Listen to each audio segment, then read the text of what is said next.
El libro de Apocalipsis nos dice que Jesús nos invita a sentarnos con Él en su trono. Nancy DeMoss Wolgemuth señala lo sorprendente que es este concepto. Exaltar a pecadores caídos a un lugar donde puedan reinar y gobernar con Él. Bueno, eso es algo increíble. ¿No crees? Simplemente increíble. Estás escuchando Aviva Nuestros Corazones con Nancy DeMoss Wolgemuth en la voz de Patricia de Saladín. Hoy, 11 de julio de 2023.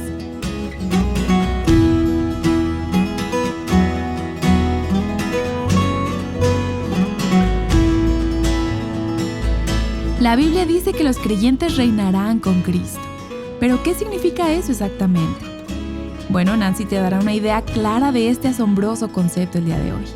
La enseñanza de hoy es parte de una serie titulada La cura para una fe tibia. Y esta es una de las varias series que se basan en las 7 cartas a las iglesias de Apocalipsis. Aquí está Nancy con nosotras. Bueno, mientras llegamos al final de la carta que Jesús escribió a la iglesia en la Odisea, vamos a ver la esperanza, la bendición y la recompensa que se promete a los que escuchan y prestan atención a su mensaje. Pero permíteme tomar un momento para recapitular lo que hemos visto hasta aquí, dónde hemos estado.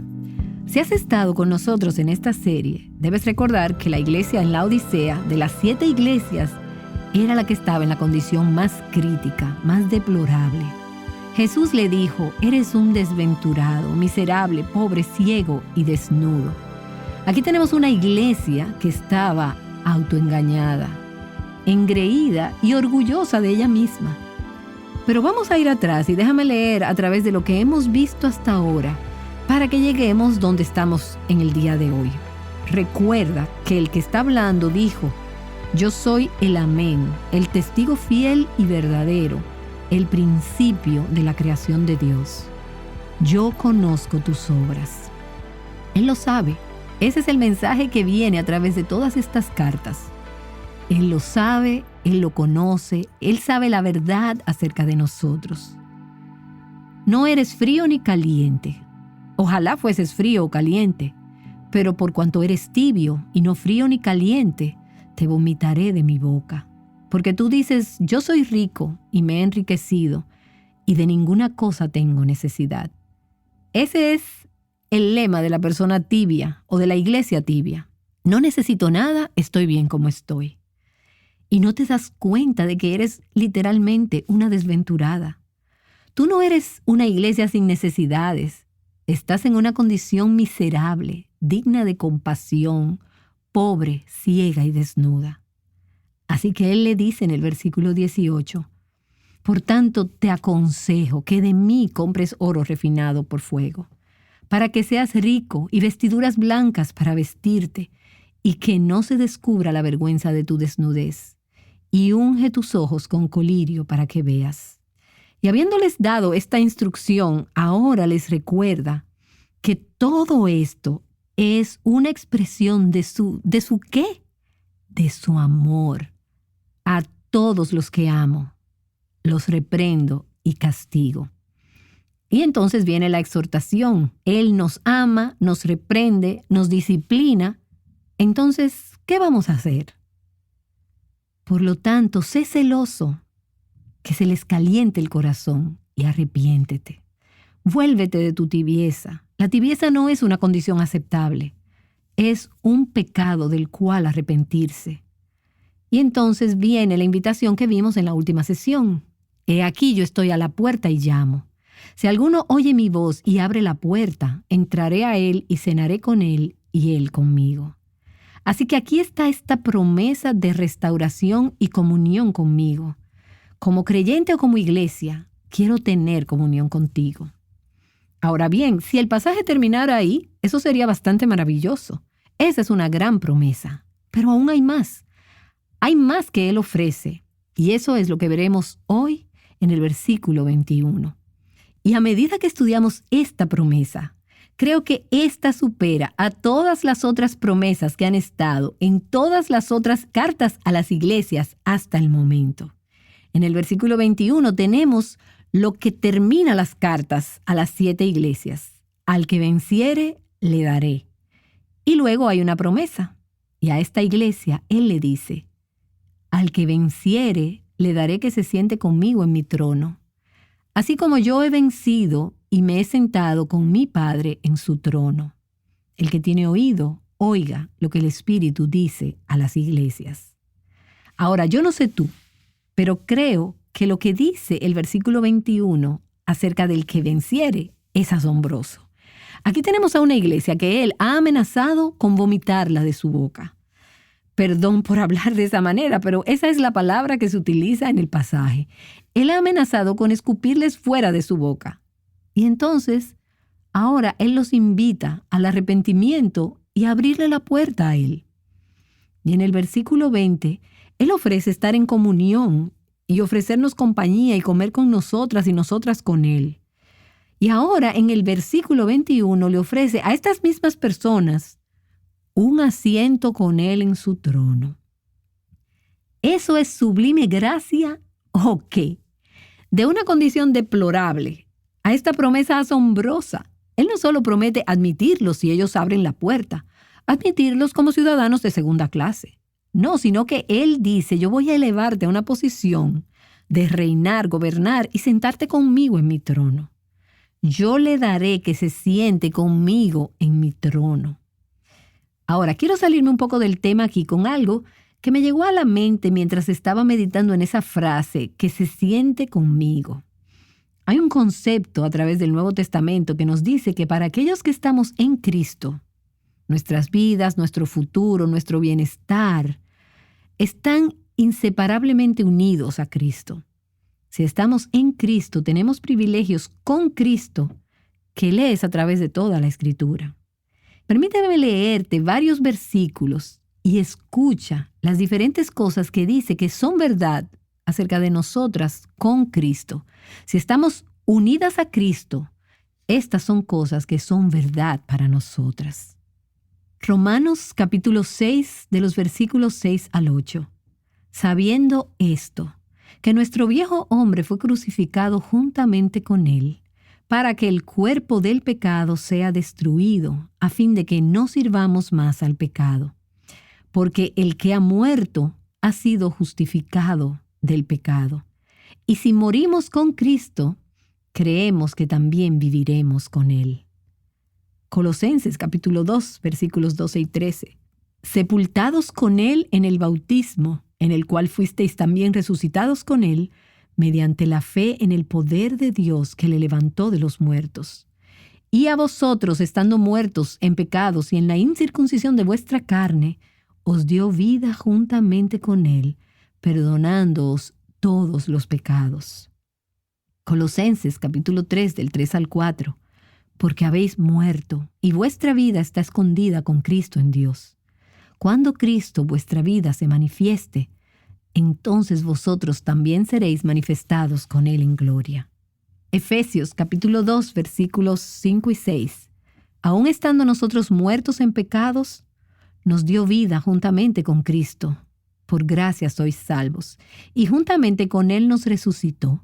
Y asimismo nos hizo sentar en los lugares celestiales con Cristo Jesús.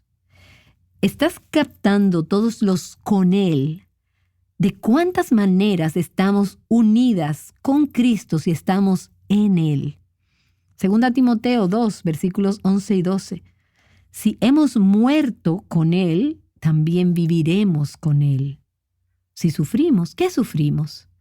Privaciones, aflicciones, persecución. Si sufrimos, también reinaremos con Él. Romanos capítulo 8, versículo 17. Y si hijos, también herederos, herederos de Dios y coherederos con Cristo, si es que padecemos juntamente con Él. Y quizás digas, yo no sé si quiero estar con Él, quiero reinar con Él y vivir con Él, pero sufrir con Él. Está previsto que padezcamos con Él para que también seamos glorificados con Él. ¿Te gusta esa parte? Si tú quieres ser glorificada con Él, ¿qué es lo que tienes que hacer primero? Debes sufrir con Él. Estamos unidas a Cristo. Es cierto en un sentido pasado, es cierto en un sentido presente y es cierto en un sentido futuro. ¿qué pasa con el pasado? Bueno, en el pasado estamos unidas a Él en su muerte, crucificadas con Él. Morimos con Él. Estamos unidas con Él en su sepultura, sepultadas con Él en el bautismo. Leímos eso. Estamos unidas a Él en su resurrección. Hemos resucitado con Él. Tenemos vida juntamente con Él. Estamos unidas a Él en su ascensión. Él nos hizo sentar en los lugares celestiales. Y todo esto es en el tiempo pasado.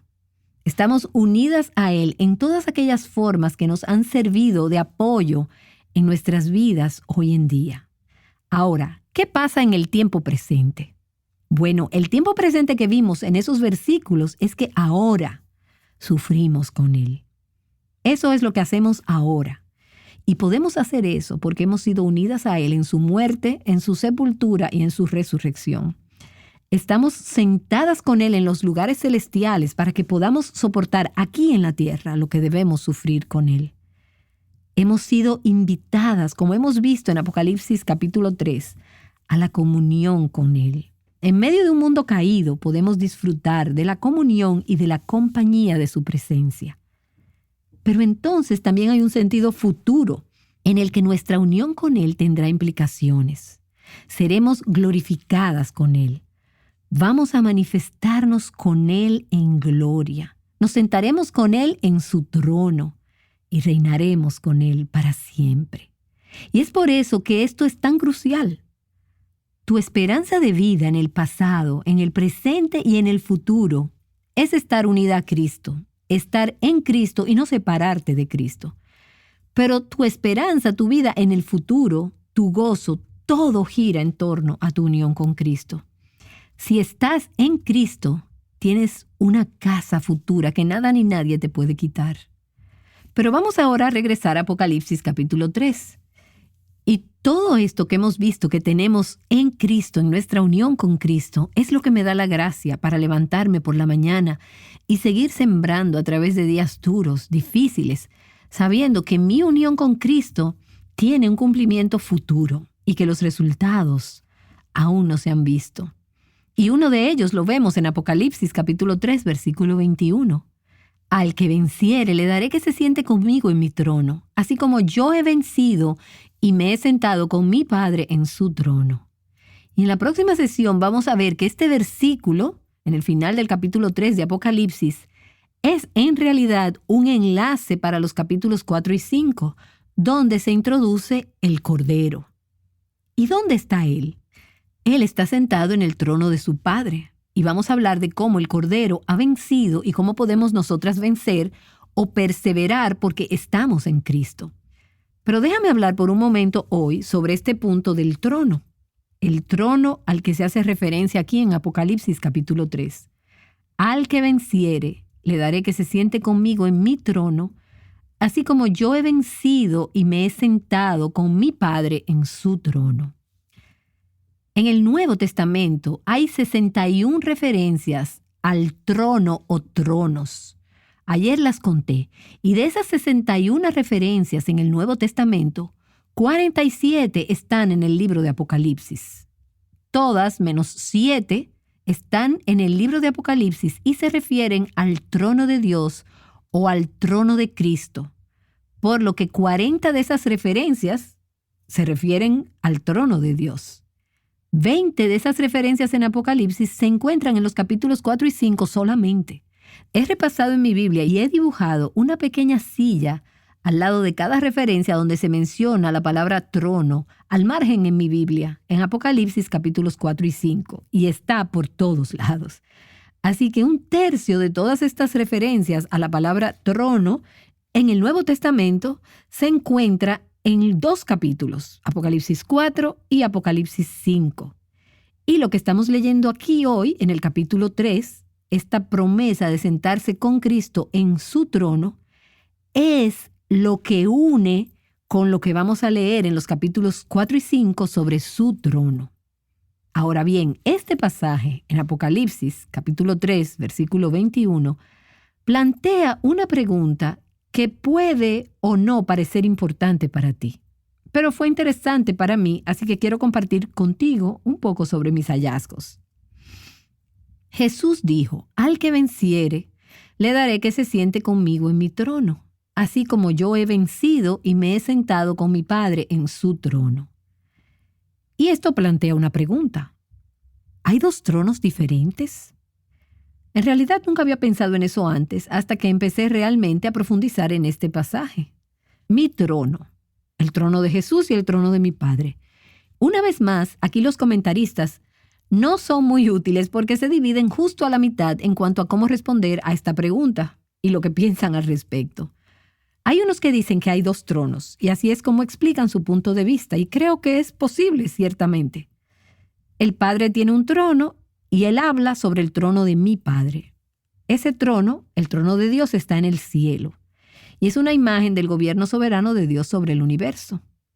Cristo vino a esta tierra, y Él venció a la muerte, venció a Satanás, ganó la victoria sobre el pecado, murió, resucitó, ascendió a los cielos y se sentó a la diestra de Dios, con Dios en su trono.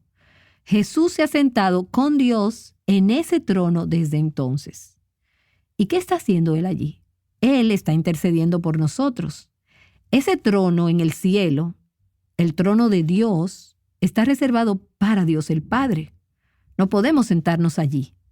Así es como los que dicen que hay dos tronos lo explican. Y creo que es muy posible que esta sea una buena explicación. Pero el día vendrá en el que los enemigos de Cristo serán puestos debajo de sus pies y hechos estrado de sus pies. Y leemos esto en el Antiguo y en el Nuevo Testamento, y el último enemigo, la muerte, será destruido. En ese momento no habrá más necesidad de la mediación de Cristo, porque Satanás, el pecado, el mal, la oscuridad y la muerte, todos serán destruidos. No habrá más enemigo en contra de Dios. Y en este punto, estos comentaristas dirían que el trono de Cristo será establecido sobre la tierra. Un trono que a este punto Satanás ha estado tratando de usurpar. Él ha estado reclamando el derecho a gobernar y él le ofreció a Jesús: te voy a dar todos estos reinos. Perdón, pero ¿de quién son estos reinos? Pero Satanás reclama el derecho a sentarse en el trono de la tierra. Recuerda que nosotras hemos visto que Jesús en Apocalipsis se describe como el soberano de los reyes de la tierra. Él es el gobernante legítimo. Pero Él vendrá a esta tierra y establecerá su trono y tomará el lugar en ese trono y reinará y gobernará como el Señor a quien pertenece esta tierra. Cristo, como el Hijo de Dios, se sienta con Dios en su trono en el cielo, un trono que no podemos compartir. Pero Cristo, como el Hijo del Hombre, que una vez fue humillado cuando vino a esta tierra, es ahora exaltado y glorificado. Y un día, cuando Él venga de nuevo a reinar en esta tierra en su trono, Él exaltará a los redimidos, santos y victoriosos, a compartir el trono con Él. ¡Qué esperanza y qué expectativa! Ahora, en una forma limitada, ya podemos disfrutar del inicio de esta promesa durante esta vida, porque ya somos participantes en el reino de Dios. Pero hay un cumplimiento final que no vamos a experimentar hasta que Cristo regrese a la tierra. Leemos en Apocalipsis capítulo 20 sobre el reino milenario de Cristo en esta tierra. Y si no te he confundido ya con esto, probablemente podría haberlo hecho, porque he estado leyendo mucho sobre esto y hay muchos enfoques diferentes para esto. Y parte de esto es solo misterio. Tenemos que estar contentas al darnos cuenta de que no sabemos más de lo que hay que saber todavía. Pero es divertido poder explorar y pensar en cómo esto podría ser. Hay un reino milenario en esta tierra donde hay tronos establecidos. Los creyentes están sentados en esos tronos y reinarán con Cristo por 1000 años. Y luego se nos dice en Apocalipsis capítulo 22 sobre el reinado eterno de los santos con Cristo en la nueva creación, después del milenio, y donde la noche ya no existirá. Y no tienen necesidad de luz de lámpara ni de luz del sol, porque Dios el Señor los iluminará y reinarán por los siglos de los siglos. Cristo compartirá su trono con sus santos redimidos. Estábamos destituidas, muertas en nuestros pecados, separadas de Cristo. Pero Él nos salvó y nos hizo nacer a una nueva vida para traernos a la vida mediante su resurrección y llevarnos a sentarnos en los lugares celestiales con Él y luego glorificarnos y permitirnos reinar y gobernar con Él en su trono, delegar esa autoridad sobre nosotras, compartirla con nosotras, exaltar a pecadores caídos a un lugar donde puedan reinar y gobernar con Él. Bueno, eso es algo increíble. ¿No crees que es increíble? Y vemos en Apocalipsis, en los capítulos 4 y 5, el Cordero sentado con el Padre en su trono. Escucha, Jesús merece estar en ese trono, pero nosotras no merecemos sentarnos con Cristo en su trono. Esa es la misericordia y la gracia de Dios. A aquellas que han estado tibias, las que han sido repulsivas para Cristo, las que le han mantenido fuera de la puerta de la iglesia, tocando y llamando, esas hemos sido invitadas a sentarnos con Él en su trono. Ahora, para los creyentes del primer siglo, escuchar este concepto habría sido increíble, pero por otra razón. Recuerda que los primeros cristianos eran una ínfima minoría que estaba siendo presionada. Y al decir la palabra trono, lo que hubiera venido a la mente en esos días era el trono en Roma, donde ¿quién estaba sentado? Estaba sentado César. Ese era el trono supremo en la tierra en ese momento. De ese trono llegaron edictos para perseguir y destruir a los cristianos, en un intento de erradicar la iglesia. Ningún cristiano en ese tiempo, sin importar qué tan devoto fuera a Cristo, podía entretener la idea de que alguna vez se sentaría en ese trono. Lo más que podía esperar en esta vida era ser aplastado bajo la bota de quien ocupara ese trono. Pero Jesús quería que estos creyentes supieran, y Él quiere que nosotras sepamos, porque vivimos en un tiempo en el que ese tipo de persecución está llevándose a cabo en muchas partes de la tierra. Probablemente el día vendrá cuando experimentaremos eso aquí, en nuestros países también. Y Él quería que esos creyentes supieran que el trono de César no era el trono más alto del universo. Y me acordé de ese pensamiento la semana pasada en la iglesia mientras cantábamos ese maravilloso himno de Keith y Kristen Getty. Hay un trono más sublime que lo que el mundo jamás conoció, donde los hijos de la fe un día vendrán. Ante el Hijo estarán, por su obra en la cruz, encontrarán la bendición de salvación. Sus voces escuchad, sus himnos elevad, en alabanza celestial glorificad. Gloria, poder y honor, fuerza, gracia y loor, sean al Rey, sean a Dios, por siempre. Y allí nuestro hogar, nuestra vida le honrará, en devoción y comunión de corazón. Y sin ningún dolor no habrá más llanto y sed. Ahora el Cordero es nuestro Rey, el Redentor. Sus voces escuchad, sus himnos elevad, en alabanza celestial glorificad. Gloria, poder y honor, fuerza, gracia y loor, sean al Rey, sean a Dios, por siempre. Amén.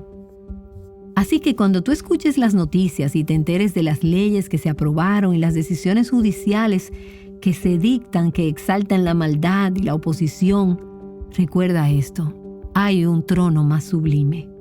Y cuando veas la injusticia que reina en el lugar donde tú trabajas o donde tu pareja trabaja o donde tus hijos van a la escuela, recuerda esto: hay un trono más sublime, más excelso, más alto. Cuando te enfrentas a la oposición de un cónyuge incrédulo, como hemos escuchado esta semana de una oyente en Aviva Nuestros Corazones, que ha sido recientemente salvada y planea ser bautizada este fin de semana, pero cuyo marido está seriamente opuesto a Cristo, cuando tú enfrentes ese tipo de oposición, recuerda esto: hay un trono más sublime.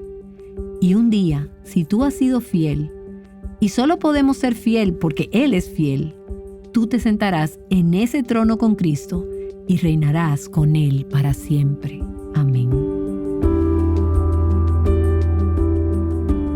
Fácilmente puedo pasar por alto pequeñas frases en la Biblia como reinar con Cristo.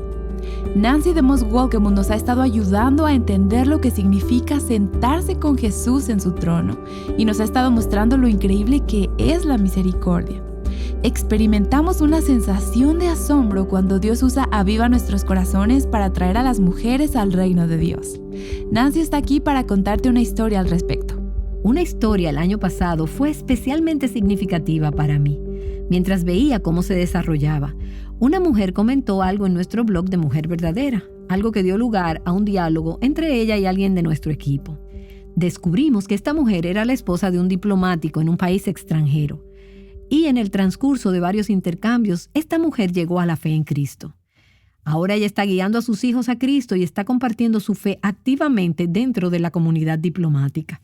Esa historia me recuerda de nuevo el poder del Evangelio para transformar las vidas de las personas. La historia que se repite en todo el mundo mientras las mujeres encuentran libertad, plenitud y abundancia en Cristo. Este año pasado, el Señor abrió puertas a algunas oportunidades nuevas, maravillosas para el ministerio. El alcance de Aviva Nuestros Corazones continúa expandiéndose. Estamos avanzando en fe con cada uno de los detalles, confiando en que Dios proveerá los fondos que se necesitan. Puedes ayudarnos a cubrir todas estas necesidades visitando avivanuestroscorazones.com y dejando una donación de cualquier cantidad. Sé parte de lo que Dios está haciendo con las mujeres alrededor del mundo. Tus ofrendas, independientemente del monto, pueden ser muy valiosas para avanzar el reino de Dios en la vida de muchas mujeres. ¿Te unirías a nosotras en esta misión?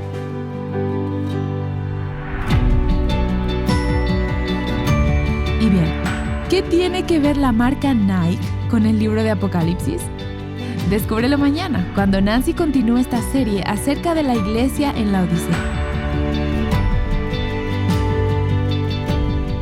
Creciendo en nuestra fe, juntas, Aviva Nuestros Corazones es un ministerio de alcance de Revival Hearts.